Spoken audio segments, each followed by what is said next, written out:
Bonsoir, c'est Catherine pour Oui à nous. Et ce soir, j'aimerais nous inviter à nous promener dans Sophonie. Ça fait partie de ce qu'on appelle un petit prophète. Peut-être parce que le message est assez court en fait. Et puis parce que on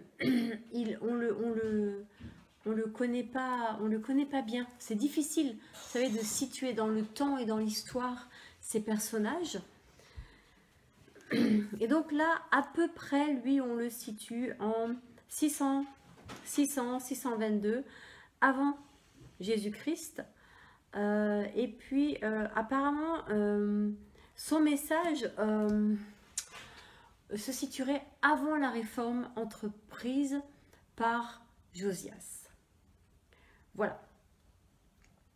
Sophonie, alors voyons voir, quel est son message? Eh bien, son message est un message qui est, j'allais dire presque qui est global, mais comme les autres prophètes, hein, finalement, qui concernent, voilà, qui concerne l'ensemble des nations. Mais lui, ça commence par, alors lui, c'est pas l'ensemble des nations.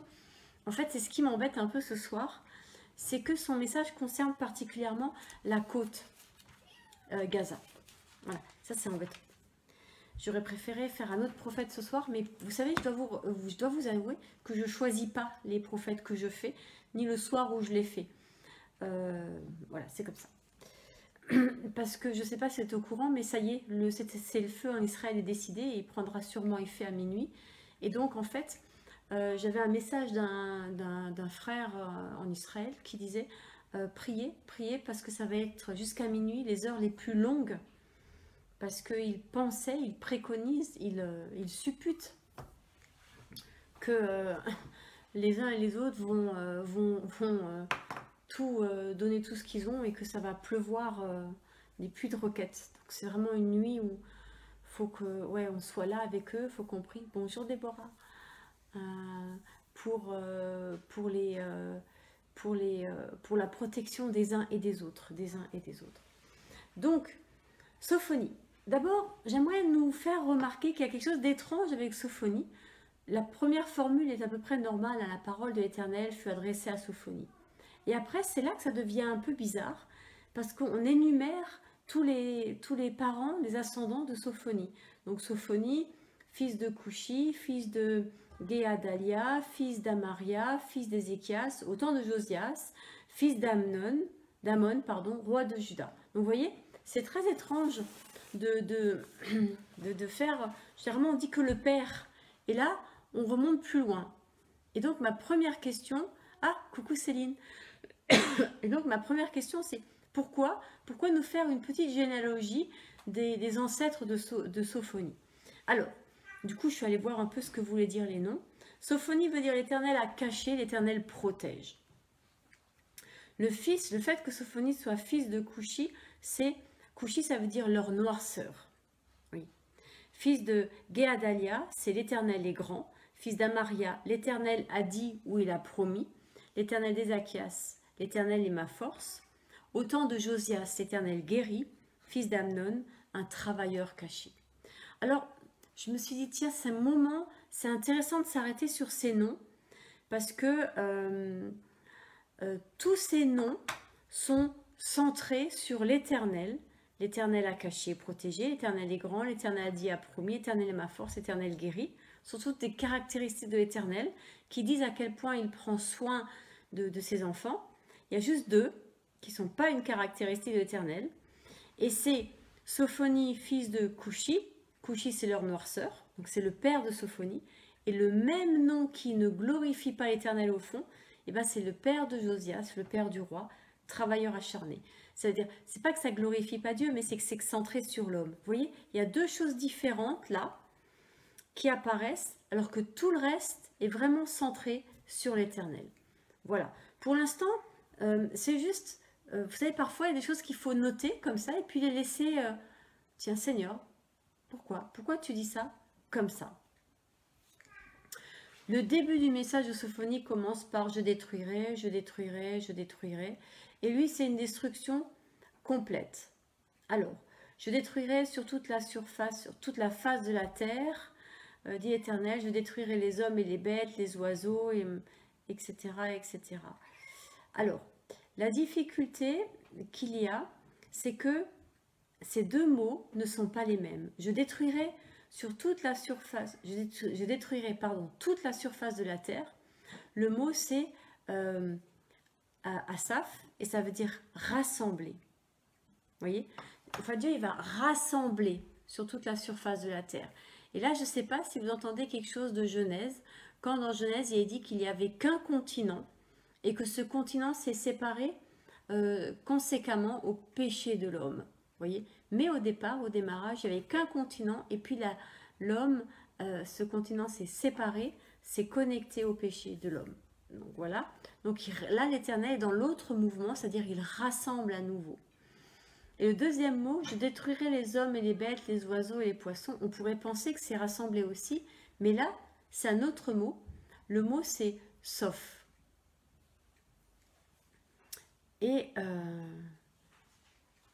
Et puis, ça veut dire effacer, anéantir. Alors, qu'est-ce que l'Éternel va anéantir? C'est les hommes, les bêtes, les oiseaux, le ciel, le machin, les oiseaux, les poissons de la mer, les objets de scandale et les méchants. C'est très étonnant. À quoi ça nous renvoie? Eh bien, ça renvoie à Noé.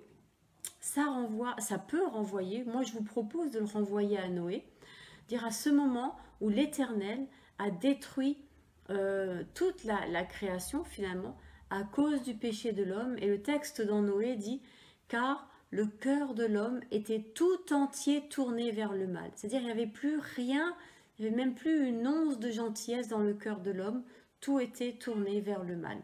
Et au final, tout a été détruit.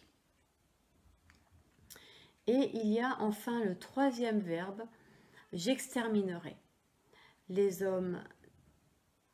Voilà, j'exterminerai les hommes. Et là, le verbe exterminer, c'est katar. Et katar, c'est... Non, pardon, karat. Et karat, ça veut dire couper, retirer. Il va retirer les hommes de la face de la terre. On a deux fois la face de la terre. La première fois, c'est pour rassembler sur toute la surface de la terre, comme dans un lieu commun, et puis pour exterminer. Et ça, c'est quelque chose qui rappelle, vous savez, on peut souvent, les lectures a posteriori permettent de dire beaucoup de choses qu'on ne peut pas dire quand on vit la situation. C'est après qu'on peut le dire. Mais là, on entend quelque chose qui fait assez froid dans le dos, dans l'idée de rassembler les gens, les hommes en un lieu et de les détruire. Donc voilà, on est quand même dans quelque chose qui rappelle des mauvais souvenirs. Hein. Alors, j'étendrai ma main sur Juda et sur les habitants de Jérusalem. J'exterminerai encore une fois, et c'est le même mot, hein, c'est détruire, de ce lieu les restes de Baal. Donc, on a deux choses. J'étendrai ma main sur Juda, c'est l'idée qu'il y a derrière, c'est se pencher. L'Éternel va se pencher sur Juda, il va étendre sa main. Vous voyez, comme lancer sa main, comme quelque chose qui finalement, il prend soin. Il prend soin d'un lieu, de ce lieu où est invoqué son nom. Mais j'exterminerai sur Juda et sur tous les habitants de Jérusalem, j'exterminerai de ce lieu les restes de Baal, le nom de ses ministres et les prêtres avec eux. Vous voyez, là, on est dans l'idée que le nom de ses ministres et les prêtres avec eux. On est dans la dimension à la fois les ministres politiques et les prêtres, la dimension religieuse. On se retrouve en quelque chose qu'on connaît déjà, de Jézabel qui a lieu au 9e siècle. Là, on est plutôt au 5e. Vous voyez comme l'histoire va, comment dire, voilà, comme il y a des renvois, voilà, c'est des renvois qui sont faits dans l'histoire. Sophonie est un texte difficile parce que, surtout en ce moment, parce qu'il est très... on pourrait l'utiliser de la mauvaise manière, et ça c'est dangereux. C'est toujours dangereux, vous savez, de prendre un texte biblique et de dire mais c'est ce qui est en train de se passer. Et d'en faire, dire mais c'est normal ce qui arrive, c'est écrit, mais il faut vraiment entendre l'idée qu'il y a derrière, et l'idée qu'il y a derrière le prophète, c'est de revenir à l'Éternel. Et voilà. Donc il extermine, il y a ceux qui se prosternent devant les idoles. On est toujours dans ces passages vraiment difficiles où choisir les idoles, c'est choisir la mort, et à un moment, ça arrive, cette mort arrive aussi physiquement, et ça c'est quelque chose de difficile. Pourquoi c'est difficile pour nous aujourd'hui? Moi je trouve que dans notre génération, c'est un thème qui est particulièrement difficile, parce que je crois qu'aujourd'hui, on est une génération, voilà, qui n'assume pas les conséquences de ses actes. Et ça se voit, j'allais dire, à plein de niveaux. Regardez la façon dont on gère la planète, dont on pollue. On sait que plus on pollue, plus on détruit l'habitat, l'écosystème, mais on ne s'arrête pas pour autant. J'arrive pas à comprendre, vous voyez, il y a quelque chose qui m'échappe quand on nous dit mais il faut s'arrêter parce qu'on détruit la planète et on n'aura rien à léguer à nos enfants, etc., etc. Parce que là, on est en train de faire de la planète Terre un désert. C'est un peu ce qui est dit dans la suite de Sophonie aussi d'ailleurs, hein. Mais c'est ce qu'on a vu hier dans le prophète d'hier. Et là, on se dit, mais Seigneur, quand est-ce qu'on va s'arrêter? Est-ce qu'il y a un moment où on va être capable de ne pas franchir le point de non-retour? Et ça semble... Non, ça semble que non. Il semble que non, on continue, on continue, on continue. Et puis là, au chapitre 7, excusez-moi, tout d'un coup, il y a un mot qui apparaît, qui m'a vraiment interpellée. C'est silence. Silence devant le Seigneur, l'Éternel. Car le jour de l'Éternel est proche. Car l'Éternel... Alors voilà, on est encore dans ce jour de l'Éternel qui est proche. Et ce jour... un peu plus loin dans le chapitre 1, c'est intéressant parce qu'il va définir ce jour. Ce jour est un jour de fureur, de détresse, d'angoisse, de ruine, de destruction, un jour de ténèbres et d'obscurité, un jour de nuages et de brouillard. Alors Nacht und Nebel, on n'aime pas trop. Nuit et brouillard, ça rappelle des vieux souvenirs. Bon. Sauf que, entre ces deux annonces de destruction, et quelque part de destruction totale, et les deux fois, ça fait peur, eh bien, au milieu, et c'est le passage qui nous intéresse, parce que, vous savez, parfois un chapitre est écrit de façon concentrique. C'est-à-dire que le début et la fin se ressemblent pour arriver à un centre dans le chapitre. Et le centre de ce chapitre en particulier, le voici. C'est au verset 7. « Silence devant l'Éternel. En effet, le jour de l'Éternel est proche, car l'Éternel a préparé un sacrifice, il a consacré ses invités. Le jour du sacrifice de l'Éternel, j'interviendrai contre les princes et les fils du roi et contre tous ceux qui portent des habits étrangers. » Tous ceux qui sont déguisés. C'est intéressant l'idée du déguisement. En grec, ça se dit hypocrite. Pas dans la connotation négative d'aujourd'hui, mais de celui qui porte un masque, qui est déguisé, qui joue un rôle. Et là, le point important de ce premier chapitre, c'est là. C'est 1, silence devant l'Éternel. Et 2, l'Éternel a préparé un sacrifice. L'Éternel a préparé le lieu de la rencontre. Parce que, comme on a dit, vous vous rappelez peut-être, attendez, je vérifie juste le verset, c'est le verset 8. Comme on a déjà dit, le sacrifice, c'est ce lieu de la rencontre. C'est ce lieu où le Seigneur vient nous rencontrer. Voilà. Et il a convoqué, il nous a appelés, il nous a invités. Eh bien, ce sacrifice, le sacrifice, c'est vraiment le lieu du repas, c'est le lieu du partage, mais où chacun est à sa place, où chacun a sa pleine identité, chacun est pleinement qui il est, l'homme, l'humain, au service de son Dieu, qui est le Dieu tout-puissant et le seul Dieu. Ce sera réaffirmé au chapitre 2 que l'Éternel va détruire tous les dieux parce qu'il n'y a qu'un Dieu et c'est lui. Et ça ramène à la sortie d'Égypte. Vous savez, quand Dieu humilie tout le panthéon égyptien et qu'au final, avec la dernière plaie, Dieu détruit le panthéon égyptien. Et d'ailleurs, ces dieux-là n'existent plus. Qui adore encore le dieu Ré ou le dieu Ra ou, vous voyez, ça n'existe plus, de fait. C'est intéressant de voir qu'à un moment, bonsoir Sakir, ça n'existe plus. Donc, voilà. Donc, Dieu, là, il prépare pour ses conviés, pour ceux qu'il a appelés, et le sacrifice. Et il a choisi ses conviés. Alors, voyons voir le verbe choisir. Voilà. C'est toujours très compliqué. Parce que quand on dit il a choisi ses convives, ses invités, on a l'impression qu'il a fait une liste et que si tu n'es pas sur la liste, tu n'y es pas, quoi. Mais le mot réel qui est utilisé à cet endroit-là en hébreu, c'est pas ça. C'est Kadesh. C'est-à-dire, il les a sanctifiés.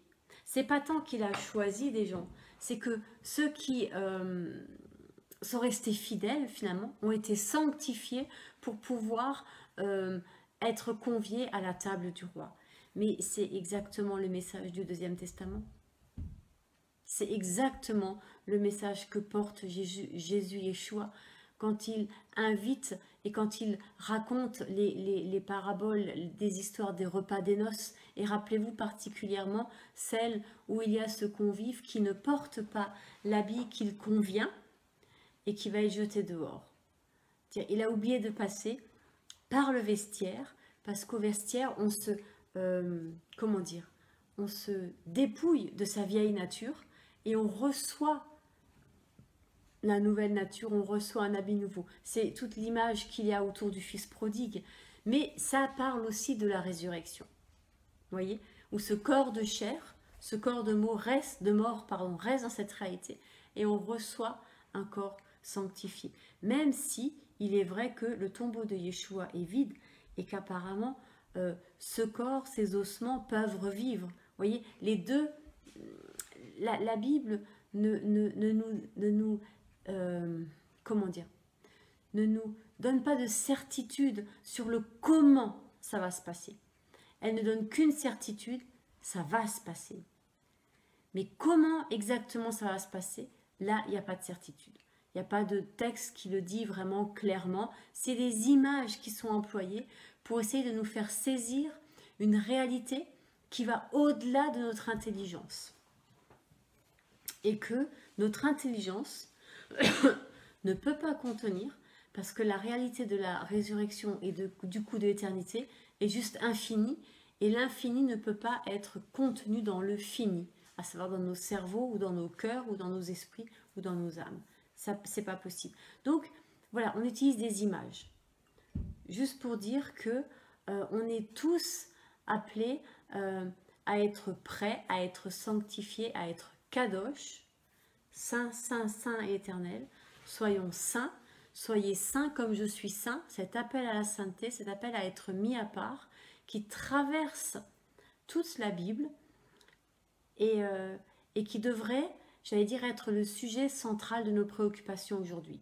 Seigneur, est-ce que je suis saint? Est-ce que ma vie est un lieu où ta présence peut venir habiter ou pas? Vous voyez, ça c'est la vraie question. C'est la vraie question. Est-ce que ma vie est ce lieu où tu peux venir habiter? Et ça doit être notre seule préoccupation. Dans notre dimension de prêtre, on doit être préoccupé par ça. Et là, le feu qu'on partageait hier a son importance. Parce que ce feu de l'esprit vient nous purifier. Il vient purifier corps, âme et esprit. Donc ça serait plutôt esprit, âme et corps. Il remet l'âme à sa place. Il remet le corps à sa place. En sachant que le corps et l'âme ont toujours tendance à sortir de la place, à ne pas rester en place. C'est le cas de le dire. À ne pas rester en place. Et c'est pour ça, au fond, les fêtes chaque année, c'est chaque année pour redire et se rappeler et se redire à des moments précis, et mon âme revient à ta place. Et mon corps revient à ta place, loue l'Éternel. Et donc dimanche, parce que dimanche approche, on est déjà jeudi, eh bien on est vraiment appelé à recevoir ce feu du ciel. Et là, on est vraiment dans ce temps de sanctification pour pouvoir être ces lieux qui reçoivent ce feu du ciel, qui purifie.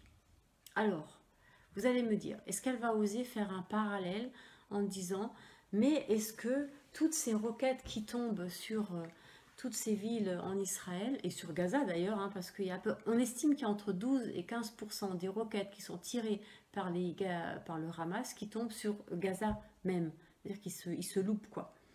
Mais du coup, pour le coup, ils ne loupent pas leur population.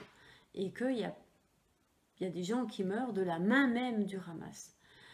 Mais c'est du feu, c'est le feu du ciel. Et c'est intéressant de voir que est-ce que le Seigneur, voilà, qu'est-ce que dirait un prophète du Premier Testament s'il était, comment on dit, contemporain de ces événements? Eh bien, à mon sens, Bible en main, un prophète du Premier Testament, contemporain de ce qui est en train de se passer en Israël, dirait, c'est le jugement de l'Éternel qui vient, c'est le feu de l'Éternel qui vient purifier son peuple. Et quand l'Éternel dit son peuple, il entend Isaac et Ismaël, parce que c'est ses deux enfants. Il vient les purifier pour que cette guerre fratricide, parce que la Bible parle toujours d'un fratricide et pas d'un parricide, vous savez, là où les mythologies parlent du Fils, du Dieu, la divinité filiale qui tue le Père, etc., etc. Là, la Bible ne parle pas de ça, elle ne parle que d'un fratricide. Et là, un prophète du Premier Testament dirait que Dieu intervient dans ce fratricide pour y mettre un terme.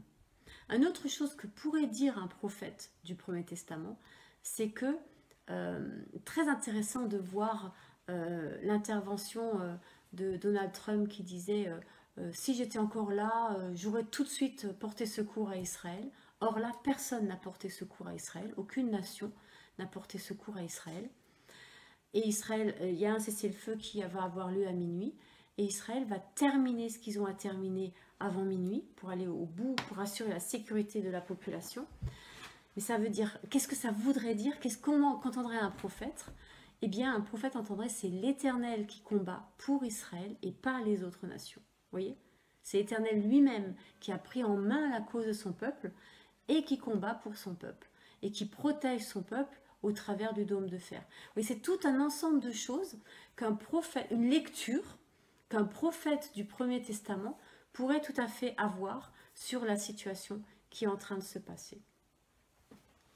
Et que du coup, on assiste à quelque chose qui est un rappel que Israël n'a pas besoin de la protection des nations parce que c'est l'Éternel, son bouclier.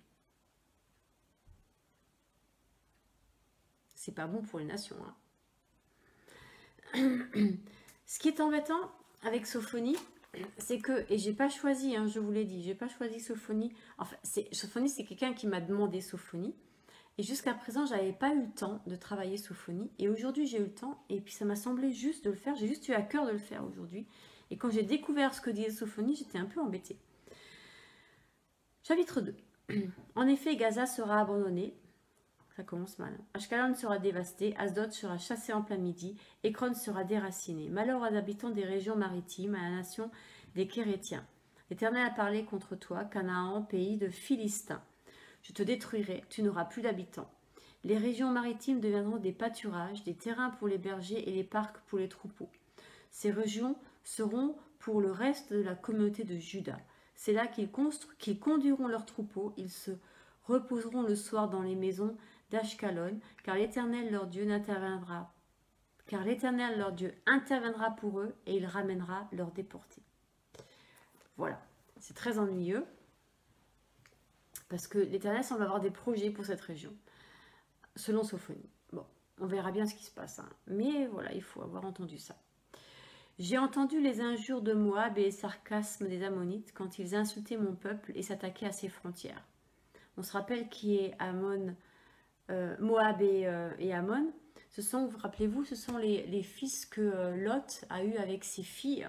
Vous savez, quand Sodome et Gomorrhe ont été détruites, les filles de Lot, et il n'y avait pas Internet, hein, il n'y avait pas de portable, il n'y avait pas la 4G, pour elles, c'était la fin du monde. Le monde était détruit et il fallait assurer la survie de l'espèce humaine, en quelque sorte. Cela dit, vous noterez en passant qu'elles ont eu chacune un fils, et que ça me semble compliqué que de ce fils naissent des peuples. Donc très vite, elles ont dû se rendre compte qu'elles n'étaient pas toutes seules. Mais voilà, il y a eu cet acte-là. Et la Bible, vous verrez, si vous lisez dans Genèse, il n'y a pas un mot qui est dit contre les filles de Lot ou contre Moab et Amnon. C'est que dans la suite de l'histoire, quand ils vont refuser le passage à Israël qui sort d'Égypte, qu'ils vont au fond prendre position contre Israël, qu'ils vont devoir assumer les conséquences de cette position-là. Mais il y a Ruth la Moabite. Vous voyez, c'est quelque chose qu'il faut vraiment qu'on entende. C'est que quand l'Éternel dit « je détruirai », il y a toujours l'exception. Il ne va jamais le faire, j'allais dire, pour de vrai. Il va toujours chercher à essayer de sauver ce qui est sauvable. Voilà. Et là, ça revient comme thème au chapitre 3. Donc au chapitre 3, ça revient, si au moins tu voulais me craindre, accepter la correction, ton habitation ne serait pas détruite, toutes les interventions dont je t'ai menacé n'arriveraient pas. Mais ils se sont empressés à pervertir toutes les actions. Vous voyez, Dieu il va toujours être, mais si seulement tu m'écoutais, ça retiendrait ma main. Voilà, ça ferait que je ne mets pas... je ne fais pas advenir ce que j'ai dit que je ferais advenir, à savoir que je te détruirai, etc., etc. Quelle que soit la nation, quel que soit le pays, quel que soit le lieu, il y a toujours une porte ouverte pour faire tchouva. Qu'est-ce que c'est tchouva? Tchouva, c'est la repentance. La repentance, c'est changer de comportement. C'est pas juste dire pardon, c'est changer de conduite. Et qu'est-ce que l'Éternel demande? Eh bien, c'est simplement la justice, la grâce. Le mot justice en hébreu vient de tzadik, tzedaka, c'est faire grâce, c'est rééquilibrer, c'est remettre de l'équilibre. Voilà. En fait, ce que l'Éternel demande, c'est qu'on remette de l'équilibre. Parce que le tzadik est celui qui a reçu une grâce, et la tzedaka, c'est un mot qui est encore utilisé aujourd'hui dans le judaïsme, qui parle de l'aumône. Mais dans le judaïsme, l'aumône, c'est pas le riche qui de sa superbe donne aux pauvres en lui disant je manifeste ma grâce à ton égard. C'est le riche qui dit voilà, j'ai beaucoup, toi tu as peu, rétablissons l'équilibre pour que tu aies moins, pour que tu aies plus et moi j'ai moins, mais voilà, du coup on peut se rencontrer et on est frères. Vous voyez, l'équilibre permet la rencontre. Et au fond, c'est ça l'idée. L'idée, c'est que l'humanité se rencontre. Mais il est tellement riche, il est tellement pauvre, ne se rencontre jamais. Alors que quand on est un peu moins riche et un peu moins pauvre, tout d'un coup, on peut se rencontrer. C'est un peu l'idée qu'on retrouve avec Abraham et Sarah. Abraham, père élevé, Saraïma, princesse. Et puis, quand les noms changent, Abraham devient père d'une multitude. Il est plus élevé, il est d'une multitude. Et Sarai de ma princesse devient Sarah, princesse. Et là, la rencontre est possible. Et d'ailleurs, deux chapitres ou chapitre suivant, un enfant va naître. Vous voyez l'idée? C'est que la vie naît quand on se rencontre. Mais quand il n'y a plus de rencontre possible, eh bien, ce qui arrive, j'allais dire tragiquement, mais logiquement, eh bien, c'est la mort. Donc, ce chapitre 2 va se terminer par un jugement, au fond, de toutes les nations. De toutes les nations qui se sont détourné du peuple de Dieu, qui ne l'ont pas laissé passer, qui l'ont empêché de simplement en rentrer sur sa terre. Et ce matin, j'ai partagé une vidéo qui était très touchante, de monsieur qui disait « Israël, c'est notre terre, à nous les Juifs. C'est comme ça. Par contre, vous les Palestiniens, vous êtes les bienvenus. » Et je pense qu'il faut réaliser, il faut qu'on arrête de croire les médias, parce que si vous allez en Israël, si vous vivez en Israël, les Palestiniens, ils n'ont pas du tout envie d'être gouvernés par le Hamas, c'est pas vrai. Les Palestiniens, eux, ils étaient contents quand ils pouvaient aller travailler en Israël. Ils étaient contents quand ils pouvaient faire leurs courses à Jérusalem. Vous voyez? Ils étaient contents parce qu'ils avaient une vie décente. Les Arabes israéliens, ils ont les mêmes droits, ils sont représentés au Parlement, ils ont le droit d'aller prier dans leur mosquée, ils sont protégés, ils sont protégés. Les Gazaouis peuvent pas vraiment en dire autant. Ils sont terrorisés par le Hamas, ils ont sous pression tout le temps, et ils n'ont qu'un rêve, c'est d'aller vivre en Israël. Et je crois qu'on ne le sait pas, on ne le dit pas assez en Europe, et il y a des gens qui croient des choses qui ne sont pas la réalité du terrain. Qui sont pas la réalité du terrain. Voilà, je pense que c'était bien de se le rappeler. Et donc là, dans notre texte, le centre du chapitre 2, tous ces peuples-là, la seule chose... ce sera 2 h du matin, le couvre-feu, le cessez-le-feu. La seule chose que ces peuples, je vais le dire autrement, le seul problème au fond que l'Éternel a avec ces peuples, c'est il supprimera tous les dieux de la terre. Voilà, c'est juste ça. Au fond, c'est ça. À partir du moment où tous ces peuples se détournent de l'idolâtrie, se détournent du mensonge, de la violence et de la mort, parce que c'est ça l'idolâtrie, l'idolâtrie mène au mensonge, à la violence et à la mort. On le dit pour l'islam? Allez, on le dit pour l'islam. L'islam mène, c'est quoi? C'est une religion de mensonge, parce que l'islam prétend que l'islam prétend qu'ils sont la dernière révélation. L'islam prétend que Jésus n'est pas mort sur la croix, et l'islam va jusqu'à prétendre, mais que nous on ne le sait pas, que au fond Jésus, d'abord qu'il n'est pas mort sur la croix et tout ça, et puis mais que Jésus, c'est lui qui mènera le djihad final, parce que ce qu'on ne sait pas nous les chrétiens, c'est qu'il s'est converti à l'islam, et que quand il viendra, eh bien, il nous demandera de nous convertir à l'islam, et si on ne veut pas, eh bien, il nous coupera la tête. Voilà. Et j'ai un ami, un pied noir, qui m'a pas cru, qui me croyait pas quand j'ai dit ça, alors que c'est un prof de fac d'islamologie de Paris qui a dit ça dans une conférence. Il allait vérifier dans le Coran, et il est venu me voir quelques temps plus tard, il m'a dit, mais c'est vrai, tu as raison. Enfin, c'est pas moi qui ai raison, c'est... voilà. Donc ça, c'est important. C'est une religion de mensonges. Et je vous ai dit que des gros mensonges. Hein. Il y en a... Ismaël, c'est lui qui a été sacrifié à la place d'Isaac, etc., etc., etc. Et puis, c'est une religion de violence. Parce que Mahomet lui-même était un chef de guerre. Et il y a bon nombre de tribus juives qui sont passées par le fil de l'épée. Donc c'est, voilà, si on prend l'histoire, hein, voilà. Et puis c'est une religion donc de mensonges, de violence et de mort. Et de mort simplement. Donc, si on était, admettons qu'on soit toujours un prophète du Premier Testament, eh bien, au lieu de dire Baal, qu'est-ce qu'on dirait? On dirait Allah, tout simplement. Très facile. En plus, c'est une divinité lunaire. Je ne sais pas si vous êtes au courant, mais Allah, c'est Mahomet qui a, mais quand même intelligent le gars, hein, qui a repéré que dans toutes les tribus musulmanes, qui avaient chacune avait son dieu, c'est un polythéiste. Il a repéré que dans chaque tribu, il y avait une divinité qui revenait, Alat, une divinité lunaire féminine. Donc Mahomet repère ça, et il dit, on va prendre cette divinité, on va transformer le mot Alat en Allah, en faire une divinité masculine, et puis c'était parti.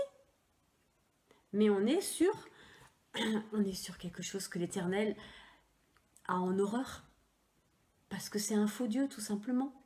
Et j'allais dire, c'est aussi simple que ça. Mais le répétez pas trop, parce que... Voilà. Hein. C'est pas des blagues. Le Samuel Paty est là pour nous rappeler qu'il coupe les têtes pour de vrai. Mais à un moment ou à un autre, il va bien falloir le dire. Et il va bien falloir qu'on sache, à un niveau, j'allais dire, peut-être spirituel, de quoi on parle. Eh bien, on parle de ça. L'Éternel est en train de se lever de son trône et de dire, maintenant, ça suffit. Et vous noterez qu'il se lève et que cet événement arrive juste avant Pentecôte. Je suis navrée de le dire. ça a commencé à la fin du Ramadan, de l'Aïd, et quand devaient faire le sacrifice de l'agneau, l'Aïd el-Faïs, je sais pas bien dire, hein, je n'ai pas d'accent. Ça a commencé là, autour de cette fête-là, autour de Shavuot, la Pentecôte juive, de recevoir la parole. Et d'ailleurs, par 2 fois, des rabbins sont morts, une fois dans les synagogues, une fois sur un tombeau. Et là, c'est l'enseignement. Dieu pointe, arrêtez d'enseigner n'importe quoi à mon peuple. Mais c'est ce qu'il a déjà pointé aux protestants évangéliques et à tout ce monde. Et à l'église catholique, il a dit, mais ce n'est pas vos cathédrales qui sont ma maison, ce sont vos cœurs. Vous voyez, le message est complet. Hein, dire, revenez à l'enseignement de ma parole et obéissez à ma parole. D'où est-ce qu'on va recevoir une bénédiction sur un tombeau? Je l'ai déjà dit plusieurs fois, je le redirai. D'où est-ce que des musulmans vont sacrifier un agneau? C'est Jésus, l'agneau de Dieu, qui a été sacrifié, ou plutôt qui a donné sa vie. D'où on va sacrifier un agneau, d'où on va prétendre que c'est le fils aîné qui... Allô? Voilà. Ouais. Là, l'Éternel dit stop. Maintenant, ça suffit. Maintenant, ça suffit. Pourquoi? Eh bien, très simplement, vous prenez votre Bible et quand Abraham y meurt, Isaac et Ismaël l'enterrent et plient le genou devant qui? Devant l'Éternel. Point barre. Voilà. Et c'est ça le message que nous autres chrétiens, on met 40 000 paires de gants pour dire ça aux musulmans. Alors que les musulmans, pardon, excusez-moi, hein, mais si vous mettez des gants, juste ils comprennent pas. Je veux dire, eux, si on leur rentre pas dedans, ils comprennent pas. Je veux dire, c'est des gens, ils sont têches de moule, comprennent pas. Tant qu'ils se prennent pas un mur, comprennent pas de quoi on parle. Très bien. Et bien là, ils se sont pris un mur. Mais on va voir comment ils le retournent parce qu'il y a plein de gens qui pensent qu'ils vont se dire qu'ils ont gagné. On verra bien. En toujours est-il que si on était un prophète du Premier Testament, qu'est-ce que vous voulez qu'un prophète du Premier Testament dise d'autre que l'Éternel est en train de juger Allah? Parce qu'il n'y a qu'un seul Dieu. Et c'est le Dieu de la Bible. Il n'y en a pas d'autre. Et là, on est dans un jugement. Et en même temps, Dieu corrige son peuple en leur disant, vous revenez à ma parole, vous enseignez ma parole. Et tout ça, ça s'arrête ce soir, hein, cessez-le-feu. Et ce soir, à 2h du matin, on est jeudi, ça veut dire ça s'arrête dans la nuit de jeudi à vendredi. Vendredi, qu'est-ce qui arrive? Shabbat. Dimanche de Pentecôte. 3 jours. 3 jours. De ce soir, ça s'arrête à 2h du matin, vendredi, samedi, dimanche de Pentecôte. 3 jours. Et c'est très étonnant, parce que maintenant je peux vous le dire, ça fait 2-3 jours, non 2 jours, hier ou avant-hier, que le Seigneur m'a mis à cœur de jeûner à partir de vendredi soir pour dimanche. Voilà, il m'a dit, tu jeûnes de vendredi jusqu'à dimanche. Parce qu'il y a là un enjeu spirituel. Vous voyez, là il y a un enjeu. Pourquoi? Qu'est-ce qui arrive dimanche? C'est le don, c'est le Saint-Esprit. C'est le roi HaKodesh. Il est connu dans l'Ancien Testament, on sait qui c'est. Le roi HaKodesh, c'est celui qui a conduit tous les prophètes. Et qu'est-ce qu'un prophète, si ce n'est un passionné de l'Éternel? Et c'est ça que le Seigneur veut faire. Il veut redonner à tout son peuple la passion de son nom et la crainte de son nom et la conscience de sa sainteté. Vous voyez? C'est ça qu'on est appelé à porter. On est appelé à porter sur nos épaules de Lévi, parce qu'on est là pour servir l'Éternel, l'arche d'alliance, la sainteté de l'Éternel, et sur l'arche d'alliance, le coffre, c'est la présence même de l'Éternel, et ce coffre, eh bien c'est la croix. C'est juste la croix qu'on porte sur nos épaules. Celui qui ne prend pas sa croix et ne me suit pas. Vous voyez, c'est parce que la croix est le lieu de la vie. De la même manière que dans le Premier Testament, l'arche était le lieu de la vie. Mais tout dans le Premier Testament parle de cette venue de Yeshua. Hier soir, on a parlé de ce sang. Vous voyez, le sang qui doit couler sur nous, le sang de l'Esprit. Par l'Esprit, on reçoit le sang de Yeshua et que ce sang est appelé, nous manque dans Genèse. Dans Genèse 1, il est écrit que Dieu dit, je crée l'homme à mon image et à ma ressemblance. Le mot pour ressemblance, c'est le sang, mais le sang, le verset suivant, il n'y est pas. Pourquoi? Quel est le sang qui me sauve et qui me fait être parfaitement à l'image de Dieu? Yeshua, il n'y a que lui. C'est que par lui que je ressemble enfin, que je suis pleinement moi, que je suis pleinement qui je suis en lui, sanctifié par lui, sanctifié par lui. Et voilà, la sainteté revient par là. On y est, vous voyez ça, le centre, ça va être la croix.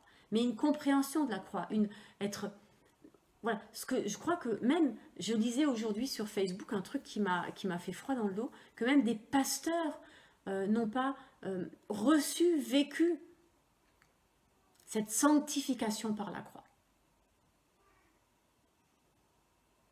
Cette sanctification par la croix. Et alors, voilà, il y a aussi un autre sang. Il y a le sang physique, le sang de la chair, ce sang qui bouillonne dans mes veines, vous savez, ce sang de la colère, ce sang qui fait la guerre, de la même manière qui a pas relié au péché quand même, hein. Le sang de l'esprit, donc de Jésus qui vient purifier. Et parfois ce sang qui vient par l'esprit, eh bien, l'âme le récupère pour le mettre au niveau de la chair, voyez. Et là, on est dans quelque chose de faux. Là, on est dans les faux prophètes, dans les faux pasteurs, dans les faux enseignements et dans Jézabel. Ça marche avec le feu, ça marche avec le serpent, parce que ce matin, j'ai travaillé avec un ami et on s'est rendu compte à quel point ce feu de l'esprit qui vient dans l'esprit, quand il est récupéré par l'âme, il va se retrouver au niveau de la chair et du coup, on va être dans le feu de la géhenne. Il faut absolument que l'âme, elle meure. Pour que le feu, il faut que le feu de l'esprit la brûle. Et c'est là le sacrifice. Le sacrifice vivant dont parle Paul, c'est quand le feu de l'esprit vient brûler toute velléité de l'âme et du vieil homme de prendre le pouvoir. Et du coup, on apprend l'obéissance. Et vous savez quelle est la preuve que ce feu-là de l'esprit est descendu en nous? C'est quand on porte les fruits de l'esprit. Quand on porte les fruits de l'esprit, la douceur, la bonté, la tempérance, voilà. Quand on porte les fruits de l'esprit, ça c'est le travail du feu de l'esprit. Tout d'un coup, je manifeste dans ma vie les fruits de l'esprit. Et relisez les fruits de l'esprit. Et c'est ce travail-là qu'on est appelé à vivre, à faire, et pour lequel on est appelé à se battre. Ça, c'est le vrai combat spirituel. C'est le vrai combat spirituel. Et là, c'est le monde entier qui change. Un exemple très facile. Aujourd'hui, c'est bête comme chou. Je vais à la banque parce que j'avais besoin d'aller à la banque. Voilà, c'est tout. Ça m'arrive. Et sur la route, en passant, je vois deux dames qui marchent. Et puis, c'est comme ça, vous savez, ça se passe au-delà de nous. Je dis, ah, mais quand même, donc le temps de freiner et tout, en plus je freine à un rond-point, donc c'était jusqu'à ça, je dis, non, je peux pas. Je fais marche arrière. Je vois, il n'y a personne derrière moi, sauf une voiture de la poste, mais qui roulait lentement. Je fais marche arrière et je m'arrête au niveau des dames. Et je leur dis, mais où vous allez? Il y avait une jeune dame et une dame âgée avec une canne. Je dis, mais je ne peux pas laisser une dame âgée avec une canne marcher comme ça sur le bord de la route. C'est pas possible. Je fais marche arrière et je leur dis, où est-ce que vous allez? Elle me dit, on va dans la zone commerciale juste à côté de ma banque. Je dis, écoutez, moi je vais aussi par là. Si vous voulez, je vous dépose. Et puis, elles me disent, ah bon, d'accord, d'accord. Elle monte et puis alors on papote, on discute, elle me dit ah ouais quand même, vraiment c'est gentil et blablabla, blablabla. Donc je les emmène et puis je leur dis mais comment vous allez rentrer? Et je dis écoutez moi je dois aller à la banque, après il faut que je passe à tel magasin, faire une chose, etc. Si vous voulez, elles me disent bah non on va à tel magasin, je dis écoutez on se donne rendez-vous à tel magasin et puis je vous ramène, je vous dépose, parce que je leur dis moi je suis à la Voulte et en fait elles me disent bah oui vous passez devant chez nous. Je dis bah écoutez je vous ramène, ok.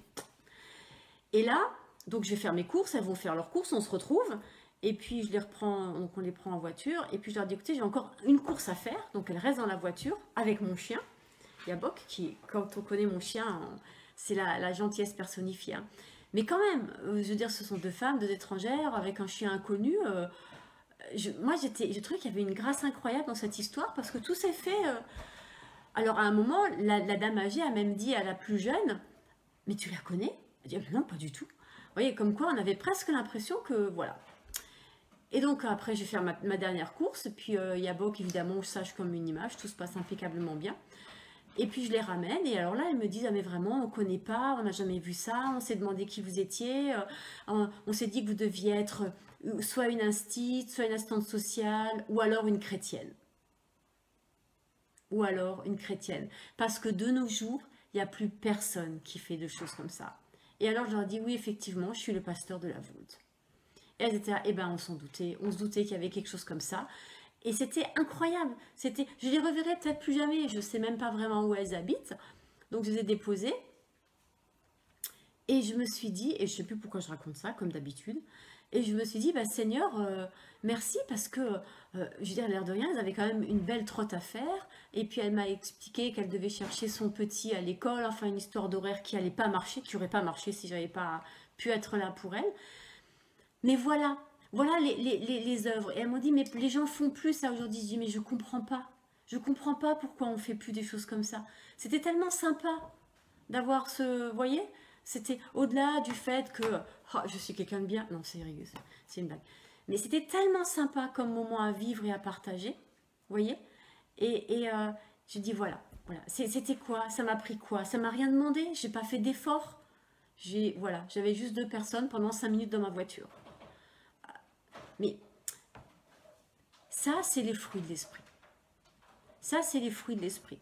Alors ça, c'est un tout petit fruit, hein. Ne croyez pas que c'est un truc... C'est un tout petit mini-fruit minuscule, minus de rien du tout. Mais ça leur a fait tellement de bien et ça a évité à cette dame âgée avec sa canne de marcher. Vous voyez? Si seulement... Voilà, on pouvait. Mais bon, c'est là que, vous voyez, que ce feu d'esprit va déclencher en nous ce travail. Voilà, c'est ça qu'il est appelé à faire, ce feu de l'esprit. Donc, on verra ce qui se passe. Les prophètes du Premier Testament diront, ah, on verra ce qui se passe. Qu'est-ce qui va se passer dans la suite? Qu'est-ce qui va se passer entre Israël et Gaza? Qu'est-ce qui va se passer?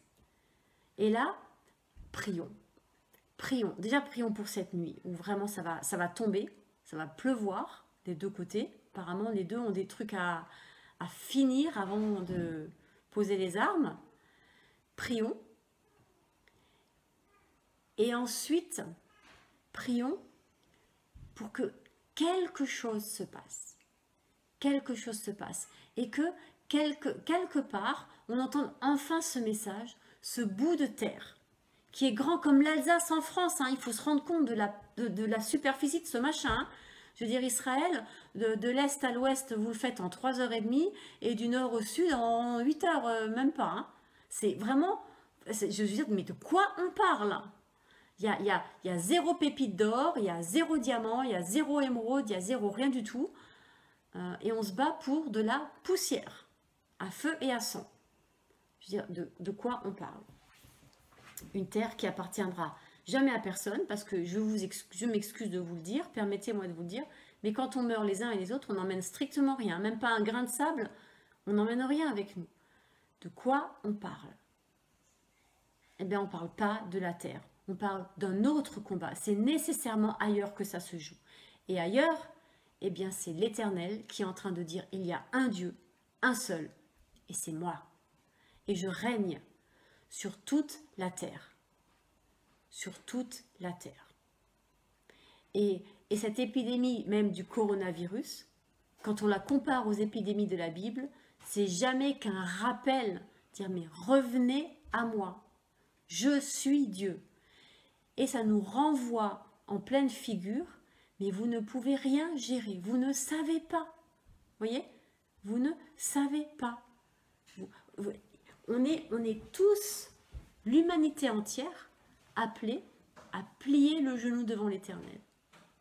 Et très franchement, on a un mal fou. Hein. On a un mal fou. Et le jugement, parce que c'est un jugement, et je maintiens, a commencé par l'Église. Il y a 3 ans, Notre-Dame, les évangéliques, les juifs, on y est tous passés. Juifs et les musulmans, on y est tous passés. Et on est tous connectés au même Dieu, d'une manière ou d'une autre, même si les musulmans ne veulent pas le reconnaître. Mais leur ancêtre éponyme, Ismaël, eh bien, il a plié les genoux devant Dieu, devant l'Éternel, le Dieu de la Bible. Je suis navrée, c'est la vérité. Et quand ils sacrifient un agneau, eh bien, ils ne font que rappeler le sacrifice de Yeshua. alors que le voile tombe devant leurs yeux et que Yeshua se révèle à eux. Et c'est ce qui fait. Dans le monde arabe, de plus en plus d'Arabes, de musulmans quittent l'islam et se rendent compte que c'est l'Éternel qui est Dieu. Et c'est une grâce, et dans laquelle on n'a tellement rien à faire. On n'a tellement rien à voir là-dedans, nous les autres. Vous voyez, c'est vraiment le Seigneur qui fait les choses. Et la Covid, c'est pareil. Quand on regarde ce qui se passe en Afrique, c'est quand même impressionnant. Vous savez, quand la vague est arrivée en Afrique, le monde entier s'est dit, mais ça va être une catastrophe sanitaire en Afrique. Ils n'ont absolument pas les infrastructures pour lutter contre la Covid. Et il n'y a rien, quasiment rien en Afrique. C'est une grâce. L'Afrique a reçu une grâce, la Covid s'est passée. Ils n'ont pas eu les problèmes qu'on a. Posons-nous des questions. Posons-nous des questions. Posons-nous d'autres questions. Et sortons de cette vanité qui est la nôtre, de penser ou de croire qu'on est supérieur. L'Éternel est en train de parler. Est-ce qu'il y a des gens pour écouter? Et je ne parle pas des prophètes, parce qu'on est tous appelés à écouter l'Éternel. Et ça, c'est l'autre message qu'à mon sens, il nous faut entendre. Ça suffit de dire, comme au temps de Moïse, « Oh Moïse, mais vas-y toi, que l'Éternel te parle et tu nous diras ce qu'il a à nous dire. » Cette attitude-là, ça suffit maintenant. C'est à chacun d'ouvrir ses oreilles et d'écouter l'Éternel. Mais pour ça, encore faut-il connaître la Bible. Et pas juste en surface de superficie. Mais voilà, travailler la parole, qu'elle nous travaille, dans une école. Sortons des contextes religieux, de la religiosité, et revenons à manger la parole. Revenons à l'idée d'un festin. Revenons à l'idée que cette parole, je dois la vivre comme ont fait les réformateurs au XVIe siècle, quand ils ont traduit la Bible et que le père de famille ou celui dans la famille qui savait lire lisait la parole. Revenons à ces pratiques-là de cette parole qui nous habite tous les jours et cessons de courir après tel ou tel prophète, apôtre, évangéliste ou que sais-je encore. Devenons prophètes, apôtres, évangélistes. Et ça s'appelle quoi? En un mot, ça se résume en un mot, un seul. Serviteur. Soyons au service de notre Dieu dans le nom de Yeshua et conduits par l'Esprit Saint pour nous servir les uns les autres. Et le monde changera. C'est une évidence.